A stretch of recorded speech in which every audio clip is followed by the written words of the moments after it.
इस वीडियो में हम सीखेंगे कि बेसिन कैसे बनते हैं। अगर आप एक बेसिन को देखें, ये जमीन पर एक गड्ढा या फिर एक लोलैंड से ज़्यादा कुछ नहीं। इनका जो शेप होता है वो एक कटोरे की तरह होता है, जिसके साइड के हिस्से जमीन से ऊंचे होते हैं। बेसिन्स दो टाइप की होती हैं, एक जिसमें पानी मिलेगा आपको और दूसरा होता है खाली।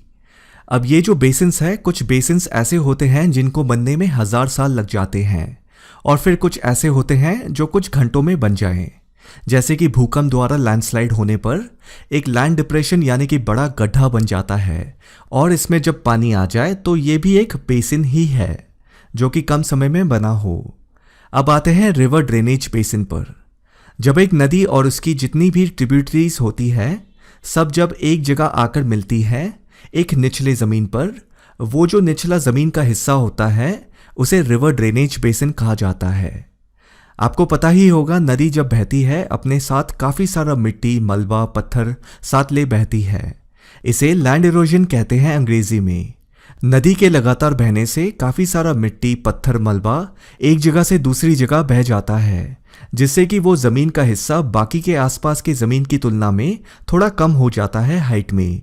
लैंड में डिप्रेशन आ जाता है, लो लैंड बन जाता है। ये सब छोटे और बड़े पैमाने पर भी होता है। छोटे स्तर पे आप अपने घर के पास देख सकते हैं कि किस तरह तेज बारिश का पानी रोड के किनारे मिट्टी को बहा ले जाती है, जिसमें पतली पतली लाइंस दिखती है। अंग्रेजी में गली फॉर्मेशन कहते हैं इसे।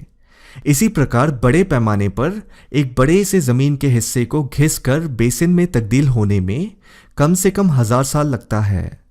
अमेज़न बेसिन उत्तरी साउथ अमेरिका में ये दुनिया का सबसे बड़ा बेसिन है। भारत में आप देख सकते हैं गंगा नदी बेसिन, ईस्ट में जाए तो ब्रह्मपुत्र नदी बेसिन, और अगर आप नीचे जाए तो आपको मिलेगा कृष्णा, महानदी, नर्मदा नदी बेसिन।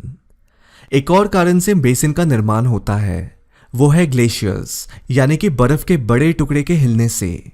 जब एक बड़ा बर्फ का टुकड़ा जमीन पे घिसते हुए धीरे धीरे आगे बढ़ता है, इससे जमीन की मिट्टी और पत्थर भी घिसकर एक बहुत बड़ा गड्ढा या नाला बना देती है, जो कि आसपास की जमीन की तुलना में हाइट में कम होती है। इसे भी बेसिन कहा जाता है। अंत में अगर आप एक महासागर को देखें, यह भी एक विशाल गड्ढा है पृथ्वी के जमीन पे। उदाहरण के लिए अटलांटिक ओशन को देखें। इसके बाईं ओर नॉर्थ और साउथ अमेरिका है और दाईं ओर यूरोप और अफ्रीका है। बीच में अटलांटिक ओशन के पानी को निकाल दे तो आपको एक बहुत बड़ा गड्ढा ही दिखेगा।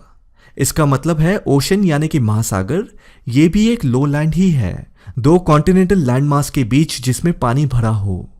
तो एक प्रकार से ये भी बेसिन ही हुआ ना। इसे कहते हैं ओशन बेसिन।